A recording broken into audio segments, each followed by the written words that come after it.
बच्चों, विद्यार्थियों, प्रोकैरियोटिक कोशिकाएं सामान्यतया जीवाणु, नील हरित शैवाल, माइकोप्लाज्मा, प्रारूपिक जीवाणु और प्लूरो निमोनिया समजीव अर्थात PPLO pleuro pneumonia like organism में पाई जाती हैं।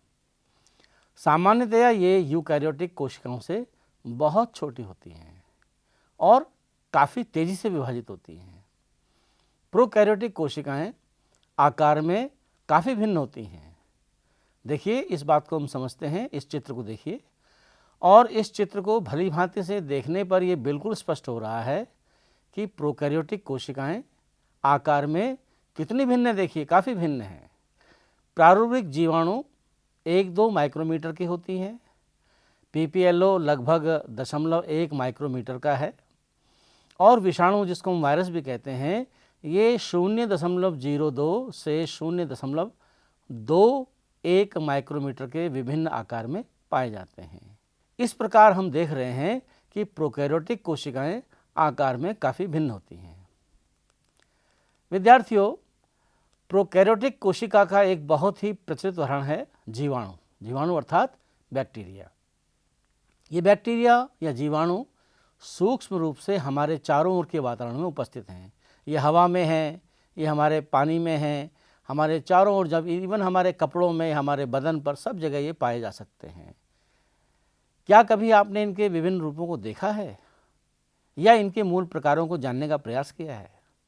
चलिए आइए आज देखते हैं। इस चित्र में देखिए, जीवाणु के 4 मूल आकार दिखाए गए हैं और ये आकार हैं दंडाकार अर्थात बैसिलस, गोलाकार अर्थात कोकस और कोशाकार अर्थात विब्रियो और सर्पिलाकार हैं, जिसको स्पाइलर भी बोलते हैं। ये 4 प्रकार के बैक्टीरिया के डिफरेंट या विभिन्न प्रकार के आकार हैं। आप इन मूल 4 आकार के जीवाणुओं के उदाहरण को अपने अध्यापक की सहायता से या पुस्तक की सहायता से जानिए और अपने अभ्यास पुस्तिका में इसका आप अभ्यास कीजिए। प्रोकैरियोटिक कोशिका का मूलभूत संगठन आकार व कार्य में भिन्न होने के बावजूद एक सा होता है। केवल माइकोप्लाज्मा को छोड़कर सभी प्रोकैरियोटिक में बाहरी तरफ कोशिका भित्ति होती है, जो भीतर से कोशिका झिल्ली को घेर कर रखती है। कोशिका में साइटोप्लाज्म एक तरल मैट्रिक्स के रूप में भरा होता है, जिसको हम जीव द्रव्य भी कहते हैं। इसमें कोई स्पष्ट विभेदित केंद्रक नहीं पाया जाता है, अर्थात केंद्रक जो है वो किसी झिल्ली से घिरा हुआ नहीं है। आनुवंशिक पदार्थ मुख्य रूप से नग्न व केंद्रक झिल्ली द्वारा परिबद्ध नहीं होता है। प्रोकैरियोटिक कोशिका में जीनोमिक DNA के अतिरिक्त, जो कि एकल गुणसूत्र या गोलाकार DNA, जीवाणु में सूक्ष्म DNA वृत्त जीनोमिक DNA के बाहर पाए जाते हैं। इन DNA वृत्तों को प्लाज्मिड कहते हैं। ये प्लाज्मिड DNA जीवाणुओं में विशिष्ट समलक्षणों को बताते हैं। उनमें से एक प्रतिजीवी के प्रतिरोधी होते हैं। आप उच्च कक्षाओं में पढ़ेंगे कि प्लाज्मिड DNA वृत्त जीवाणु का बाहरी DNA के साथ रूपांतरण के प्रबोधन हेतु उपयोगी है। इसको हम बायोटेक्नोलॉजी जब हम पढ़ेंगे, आप अगली कक्षाओं में, तब आप इसको समझेंगे। आपको स्मरण रहे कि केंद्रक झिल्ली केवल यूकैरियोटिकों में पाई जाती है।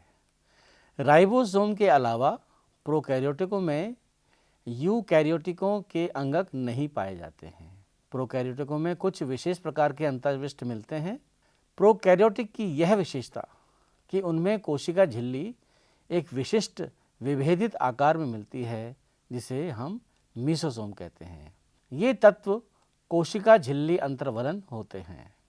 प्रोकैरियोटिक कोशिकाओं, विशेषकर जीवाणु कोशिकाओं में कोशिका आवरण एवं इनके रूपांतरण के कारण जीवाणुओं के विभिन्न प्रकार देखे गए हैं। अधिकांश प्रोकैरियोटिक कोशिकाओं, विशेषकर जीवाणु कोशिकाओं में एक जटिल रासायनिक कोशिका आवरण मिलता है। इनमें कोशिका आवरण दृढ़तापूर्वक बंधकर 3 स्तरीय संरचना बनाते हैं और वह है बाह्य परत, जिसको हम ग्लाइकोकैलिक्स बोलते हैं, इसके पश्चात क्रमशः कोशिका भित्ति एवं जीव द्रव्य झिल्ली होती है। यद्यपि आवरण के प्रत्येक परत का कार्य भिन्न है, पर ये तीनों मिलकर एक सुरक्षा इकाई बनाते हैं। क्या आप जानते हैं कि जीवाणुओं को उनकी कोशिका आवरण में विभिन्नता के कारण दो श्रेणियों में वर्गीकृत किया गया है ना ये अचंभे की बात। हाँ, इसका खुलासा किया था ग्राम नामक वैज्ञानिक ने।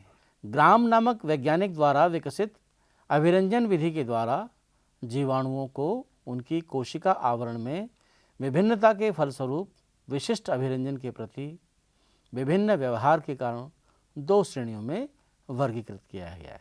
देखिए, ये है ग्राम धनात्मक एवं ग्राम ऋणात्मक।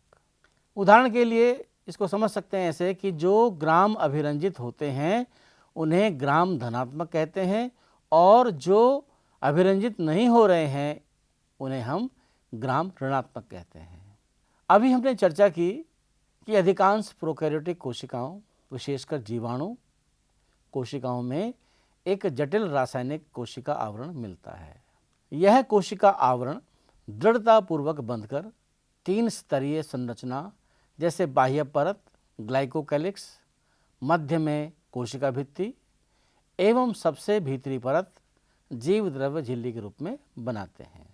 ग्लाइकोकैलिक्स विभिन्न जीवाणुओं में रचना एवं मोटाई में भिन्न होती है। कुछ में यह ढीली आच्छादित होती है जिसे अवपंक परत कहते हैं, और दूसरों में यह मोटी और कठोर आवरण के रूप में हो सकती है, जो संपुटिका या जिसे हम कैप्सूल कहते हैं ये कहलाती है। कोशिका भित्ति कोशिका के आकार को निर्धारित करती है। यह सशक्त संरचनात्मक भूमिका प्रदान करती है जो जीवाणु को फटने तथा निपातित होने से बचाती है। जीव द्रव्य झिल्लिका प्रकृति में वर्णात्मक होती है और इसके द्वारा कोशिका बाह्य वातावरण से संपर्क बनाए रखने में सक्षम होती है। संरचना के अनुसार यह झिल्ली यूकैरियोटिक झिल्ली जैसी ही होती है। एक विशेष झिल्लीमय संरचना जो जीव द्रव्य झिल्ली के कोशिका में फैलाव से बनती है, इसको हम मीसोसोम कहते हैं। यह फैलाव पुटिका, नलिका एवं पटलिका के रूप में होता है। यह कोशिका भित्ति निर्माण, डीएनए प्रतिकृति और इसके संतति कोशिका में वितरण को सहायता देता है, या श्वसन, स्रावी प्रक्रिया, जीव द्रव्य झिल्ली के पृष्ठ क्षेत्र, एंजाइम की मात्रा को बढ़ाने में भी सहायता करता है। कुछ प्रोकैरियोटिक कोशिकाएं जैसे नील हरित जीवाणु के कोशिका द्रव्य में झिल्लीमय विस्तार होता है जिसे वर्णकी लवक कहते हैं। इनमें वर्णक पाए जाते हैं। क्या आपको पता है कि जीवाणु कोशिकाएं चलायमान अथवा अचलायमान होती हैं? यदि वह चलायमान है तो उनमें कोशिका भित्ति जैसी पतली संरचना मिलती है। इन्हें हम कशाभिका कहते हैं। जीवाणुओं में कशाभिका की संख्या व विन्यास का क्रम भिन्न होता है। जीवाणु कशाभिका, जिसे फ्लैजिलम कहते हैं, 3 भागों में बटा होता है: तंतु, अंकुश व आधारीय शरीर। तंतु कशाभिका का सबसे बड़ा भाग होता है और यह कोशिका सतह से बाहर की ओर फैला होता है। जीवाणुओं के सतह पर पाई जाने वाली संरचना रोम और झालर इनकी गति में सहायक नहीं होती है। रोम लंबी नलिकाकार संरचना होती है जो विशेष प्रोटीन की बनी होती है। झालर लघु शुक जैसे तंतु हैं जो कोशिका के बाहर प्रवर्धित होते हैं। कुछ जीवाणुओं में यह उनको पानी की धारा में पाई जाने वाली चट्टानों में पोषक ऊतकों से चिपकने में सहायता प्रदान करती है। विद्यार्थियों, आप फिर से इस प्रोकैरियोटिक कोशिका के चित्र को देखिए। इसमें आप देखेंगे कि प्रोकैरियोटिक कोशिका में राइबोसोम कोशिका की जीव द्रव्य झिल्ली से जुड़े होते हैं या उसके पास पास तैर रहे हैं। ये 5 से 20 नैनोमीटर आकार की होती हैं और 2 उप इकाइयों में 50S व 30S की बनी होती हैं जो आपस में मिलकर 70S प्रोकैरियोटिक राइबोसोम बनाते हैं। बच्चों, विद्यार्थियों में यहाँ पर स्पष्ट करना चाहूँगा, S जो है वो श्वेतबक यूनिट है, अर्थात श्वेतबक इकाई है। राइबोसोम के ऊपर प्रोटीन संश्लेषित होती है। बहुत से राइबोसोम एक संदेशवाहक आरएनए से संबंध होकर एक श्रृंखला बनाते हैं जिसे बहुराइबोसोम, पॉलीराइबोसोम अथवा बहुसूत्र कहते हैं। बहुसूत्र का राइबोसोम संदेशवाहक आरएनए से संबंध होकर प्रोटीन निर्माण में भाग लेता है। प्रोकैरियोटिक कोशिकाओं में अंतर्विष्ट पिंड की बात करेंगे। प्रोकैरियोटिक कोशिकाओं में बचे हुए पदार्थ कोशिका द्रव्य में अंतर्विष्ट पिंड के रूप में संचित होते हैं। ये झिल्ली द्वारा घिरे नहीं होते हैं। यहाँ पर आप देख रहे होंगे कि एक बात बिल्कुल स्पष्ट निकल के आ रही है कि प्रोकैरियोटिक कोशिकाओं में कोई भी अंगक या किसी भी प्रकार की संरचना झिल्ली से बंधी नहीं है, आबद्ध नहीं है और केवल कोशिका द्रव्य में स्वतंत्र रूप से पड़े रहते हैं।